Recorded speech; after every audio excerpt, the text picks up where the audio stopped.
Hola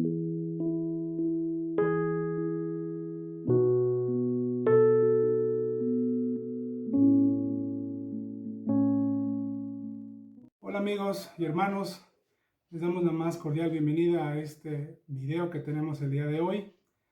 Una vez más, gracias por darnos la oportunidad de visitarnos en el canal y que a través de lo que hoy tendremos la oportunidad de comentar y de reflexionar, podamos ser grandemente bendecidos. Y el día de hoy, lo que me gustaría comentar con ustedes es acerca de algo que estaba haciendo mucho ruido en mi cabeza.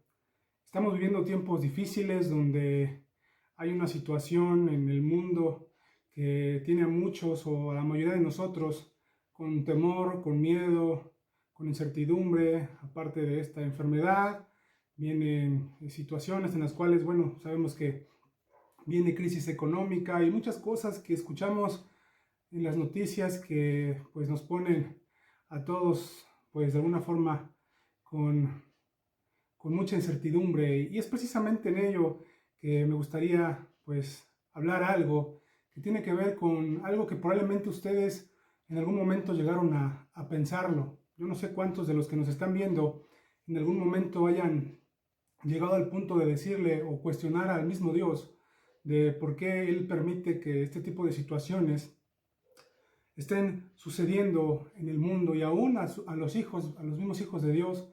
¿Por qué Dios permite que aún los mismos hijos de Dios atraviesen por situaciones difíciles? Llegan a veces a un momento, a un tiempo donde Dios es cuestionado, en cuestión a su existencia, porque si Dios verdaderamente existiera, ¿por qué permite que aún sus hijos sufran? ¿Por qué algunos cristianos pueden llegar a contagiarse? ¿Por qué algunas personas que son hijos de Dios pueden atravesar por alguna crisis económica o alguna otra enfermedad? Y hay mucho esa pregunta en ocasiones de incertidumbre, de poner en tela de juicio al mismo Dios. Pero hermano, a la luz de las Escrituras, a la luz de la palabra del Señor, podemos llegar a notar un patrón muy importante que hay en toda la Escritura. Y aún los personajes más destacados de la Escritura, hay alguno de ellos al cual podamos decir, Dios no le permitió sufrir. Yo no sé a quién de ustedes se les venga a la mente algún personaje en la Escritura al cual ustedes me puedan decir, bueno, a este no, hermano. Recuerde usted a Abraham, recuerde usted a Elías, recuerde usted a los mismos discípulos, por todas las situaciones que enfrentaron al mismo Señor Jesús. ¿Alguno de ellos vivió una vida aquí en la tierra sin problemas, sin dificultades? Muchos de ellos perseguidos, muchos de ellos asesinados, muchos de ellos al grado de ser perseguidos. La palabra del Señor en ningún momento nos enseña que la vida de un creyente, que la vida de un verdadero hijo de Dios está libre de situaciones y de pruebas y de obstáculos. Al contrario, la Biblia nos advierte que habrá aflicción en nuestras vidas, que en el mundo tendremos aflicción, pero que confiemos en Él. Ese es el mensaje de la palabra del Señor, que el creyente no es librado del sufrimiento, el creyente no es librado de la prueba ni del dolor. El creyente tiene que vivir con ello y confiar en el Señor, de que pase lo que pase, Él siempre tiene el control. Y cuando hablo del control, hermano, no me refiero al punto de que nada malo nos puede pasar. En cualquier momento algo malo puede suceder en nuestras vidas, sino cuando hablamos de esto, nos referimos al hecho de que sea lo que suceda, sea bueno o sea malo aparentemente, Dios siempre tiene un plan con aquello que a usted y a mí nos pueda suceder. Y que si usted ya es un hijo de Dios y si Dios le llama a su presencia por alguna situación que llegase a pasar alrededor de usted, hermano, es porque la voluntad del Señor es que en ese momento usted esté en su presencia. Y a lo mejor lo que a usted le haya sucedido o le haya pasado, el Señor lo usará para hablarle a alguien más. Hermanos, no sabemos los porqués de Dios y no está en nosotros el cuestionar al Señor. A mí me viene mucho a la mente una historia de un hombre de la Biblia que nos ilustra mucho acerca de lo que es el sufrimiento. A veces pensamos que el estar cerca de Dios, que el ir a una iglesia nos va a librar de vivir situaciones difíciles. Pero en la vida de este joven, de José el soñador, vemos que desde muy joven, desde los 17 años, era un joven que tenía temor de Dios. Pero a pesar de ese temor de Dios, Dios no permitió en la vida de José una vida cómoda, una vida libre de sufrimiento. Dios quería hacer algo grande en la vida de José. Y para eso, hermano, permitió que José experimentara el sufrimiento. Lo importante de esto, hermano, la pregunta no es por qué sufrimos o por qué Dios permite el sufrimiento, ¿no? Como normalmente lo hacemos, sino hallar el propósito que tiene el que usted y yo experimentemos eso. Yo recuerdo mucho la historia de José, que era un muchacho de 17 años que vivía aún en la casa de su padre y sus hermanos le tenían envidia porque era el hijo favorito de Jacob. Sus hermanos, por esa envidia, dice que la escritura que yendo a pastorear lejos a un lugar alejado de donde estaba Jacob, José es mandado por su padre para ir a buscar a sus hermanos y traerle noticias al padre acerca de cómo estaban. Los hermanos, viéndole de lejos, dice que tuvieron envidia de este joven, ya que habían vivido muchas cosas que habían despertado ese celo y esa envidia de parte de ellos, que lo tomaron y lo vendieron a unos mercaderes que pasaban cerca de aquel lugar. José es vendido y tiene que experimentar una vida de esclavitud. José, al llegar a Egipto, juntamente con esos mercaderes, es vendido a un varón importante en aquella ciudad, en aquel país, en aquella nación. Y en este lugar, hermanos, en lugar de José a esa edad de 17 años, de quejarse en contra de Dios, de por qué le habían mandado hasta aquel lugar, José llega a la casa de este hombre y empieza a dar buen testimonio de su fe. No tenemos muchos datos de lo que pasó en ese momento, pero la escritura nos dice que este varón importante en aquel lugar se dio cuenta de que Jehová estaba con él. Muchos de nosotros en la situación en la que se encontraba José pudiésemos reclamar al cielo: ¿por qué, Dios, si yo creo en ti? ¿Por qué ahora estoy pasando por esto? Pero José, en lugar de vivir una vida de preguntarse de por qué es, y aún sin saber los propósitos de Dios, José decide dar buen testimonio a pesar de la adversidad. Vivía como esclavo. Y la escritura nos dice que Potifar se dio cuenta, que era el varón que era dueño de aquel lugar, de aquella casa donde trabajaba José, se dio cuenta de que Dios estaba con él, que lo empezó a poner sobre todas las cosas que él tenía. José daba tal testimonio en un momento adverso, cuando era un esclavo, que eso hizo que Potifar supiera el nombre del Dios de José. José estaba dando testimonio a pesar de la adversidad, a pesar de estar a kilómetros de distancia de su hogar y de haber sido vendido como esclavo. Ser esclavo no era cosa fácil, hermanos, era no tener absolutamente derechos. José daba buen testimonio. Y uno pensaría, bueno, después de haber experimentado esto con sus hermanos, José ya la va a vivir bien, ya Dios lo va a bendecir. La Biblia nos describe que Potifar, la esposa de este varón Potifar, puso los ojos en este muchacho, lo empezó a desear sexualmente, al grado de que lo empezaba a acosar y acosar, hasta que un día que la casa de Potifar estaba sola, esta mujer pensó y aprovechó este momento para estar con José. Cuando José se dio cuenta y José es tomado de la ropa, José huye enseguida de ese lugar. Esta mujer, al darse cuenta y quedándose con la ropa por el suceso tan rápido, decide dar voces para que los guardias llegaran hasta ella y difama a José. José es acusado de haber intentado violar a esta mujer y José, en lugar de que se le creyera la palabra de José, José es echado en la prisión. José estaba condenado a vivir el resto de sus días en una prisión. ¿José había hecho algo malo? No. Según lo que la Biblia nos relata, podemos ver que José estaba siendo fiel al mandato de Dios. José estaba teniendo temor reverente a Dios.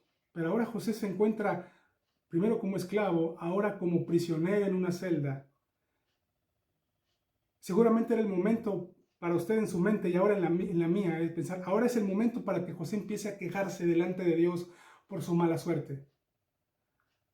Pero José, estando en esa prisión, recluido en un calabozo, la Biblia dice que José daba tan buen testimonio que aún los mismos guardias, aquel jefe de la prisión, vio que todo lo que José se le encomendaba lo hacía tan bien y era prosperado, que lo puso como persona de confianza en aquel lugar.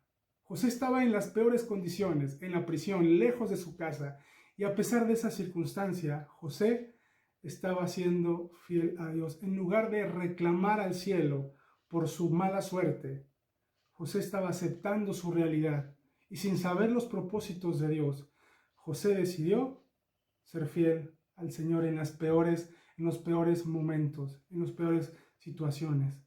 José fue prosperado en lo que hacía a pesar de estar en el lugar más, más, eh, más insalubre que se pudiera entender.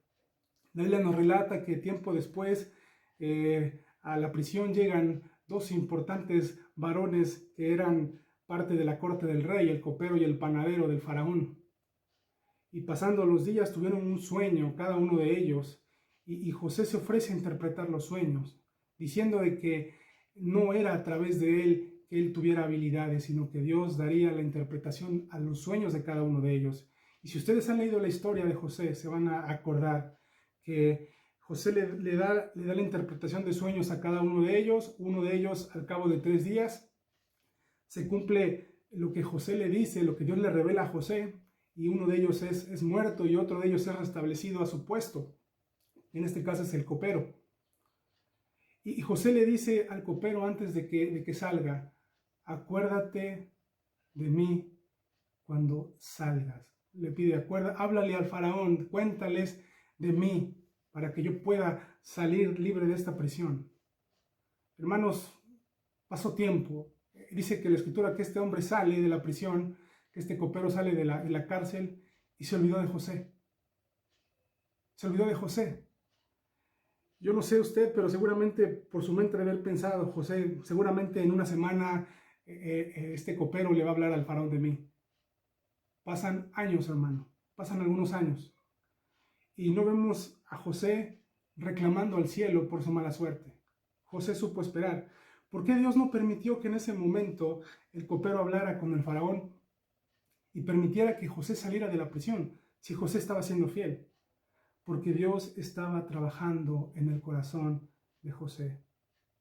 Muchas veces no entendemos, hermanos, por qué nos pasan las pruebas y las dificultades. No entendemos el por qué sufrimos, el por qué enfermamos o el por qué de repente podemos perder hasta el trabajo. Y de repente con cualquiera de esas cosas, hermanos, damos fácilmente la espalda a Dios y decimos, ¿sabes qué, Dios? Ya no más. Y miren que José no estaba al tanto de los planes de Dios, como ni usted ni yo lo estamos en nuestros días. Pero a pesar de esas circunstancias, José supo esperar. Y al cabo de algunos años, el faraón tiene un sueño y nadie de los que estaban alrededor de él y de aquellos que se dedicaban a la adivinación de aquellos sueños pudo interpretar el sueño del rey, del faraón. El copero se acuerda después de algunos años de José, que hay un hombre en la cárcel que tiene la habilidad de interpretar los sueños. Inmediatamente el faraón le trae a su presencia y José le revela su sueño y José sale de prisión. Y José es puesto como segundo al mando en el reino de Egipto o después del faraón. Hermanos, la lección en este momento no es que si aguantamos, si somos fieles, vamos a ser presidentes de México. Esa no es la lección, esa no es la reflexión, sino que Dios, cuando permite las cosas, siempre lo hace por un bien que aún no conocemos. Hermanos, cuando a nosotros se nos pone un examen en la escuela, es lógico que no sepamos las respuestas, pero lo que tenemos que hacer cuando estamos atravesando o vamos a contestar un examen es acordarnos de aquellas cosas que conocemos y que hemos leído.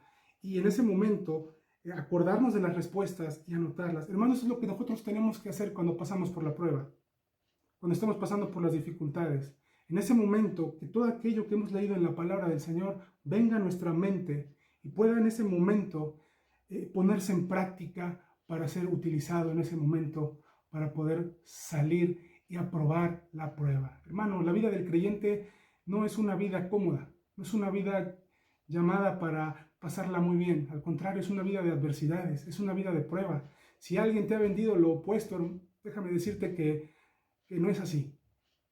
La vida de un creyente real y verdadero está expensa a pasar por las pruebas. Las pruebas nos permiten crecer, nos permiten convertirnos en aquellos hijos de Dios que debemos ser y que en ese momento aún no somos. Nos ayudan a tener paciencia, nos ayudan a experimentar el gozo después de la prueba. Hermanos, es necesario que usted y yo aprendamos que el sufrimiento es parte de esto y que si hoy estamos pasando por una situación como una cuarentena y una posible grande crisis económica, hermano, confíe. Dios tiene un propósito para nuestras vidas. No nos lo va a revelar en ese momento, pero cuando pase la prueba, usted la sabrá. Después de muchos años, después de que José es gobernante, los hermanos de José, la escritura nos dice que fueron hasta aquel lugar de Egipto sin saber que José estaba delante de ellos para comprar alimento porque hubo una grande hambruna en aquel lugar. José lo reconoce y después de muchas cosas que pasan ahí llega un punto en el cual después de muchos encuentros, José por fin les revela que él es su hermano, aquel al cual vendieron, el cual trataron y quisieron matar en algún momento. Pero José, en lugar de tomar venganza hacia sus hermanos, les dice: tranquilos, tranquilos, no pasa nada. Quiero que entiendan que lo que ustedes hicieron ciertamente fue algo malo. Esa maldad que ustedes hicieron, Dios lo encaminó a algo bueno. Porque Dios me permitió vivir muchas cosas malas, ciertamente, pero hoy estoy en este lugar. Y a través de que hoy estoy en este lugar, yo hoy puedo salvarles a ustedes y a la casa de mi Padre de la muerte. Dios me sacó de mi hogar y me permitió pasar tremendas adversidades para yo salvarles a ustedes. Los perdono porque todo esto fue causado por un propósito que Dios tenía. Entonces José entendió que ciertamente las cosas malas son ejecutadas por personas malas como tal, pero que todo eso tiene un propósito de parte de Dios para encaminarlo siempre a algo bueno. Espero que a través de todo esto que hemos estado teniendo la oportunidad de que ustedes me escuchen, pueda resonar en lo más profundo de su mente y de su corazón. Que lejos de hoy, en este momento, alzar la voz en contra de Dios, en contra del Dios del cielo, usted pueda reflexionar y decir: Señor, ¿cuánto necesito de ti? ¿Cuánto necesito aprender y madurar en las cosas tuyas? Señor, ayúdame a aprobar este examen. Ayúdame a pasar con una palomita esta prueba que tú me has puesto, porque lo triste sería que en las primeras pruebas digamos: adiós, no aguanto más. Eso daría a entender que no somos verdaderamente hijos de Dios. Que a través de esta reflexión, que a través de lo que hemos tenido la oportunidad de platicar o de yo contarles, hermanos, ustedes hoy puedan reflexionar y adorar al Señor y ponerse en las manos de Él. Hermano, que tenga un muy buen día. Nos vemos en el siguiente video. Chao.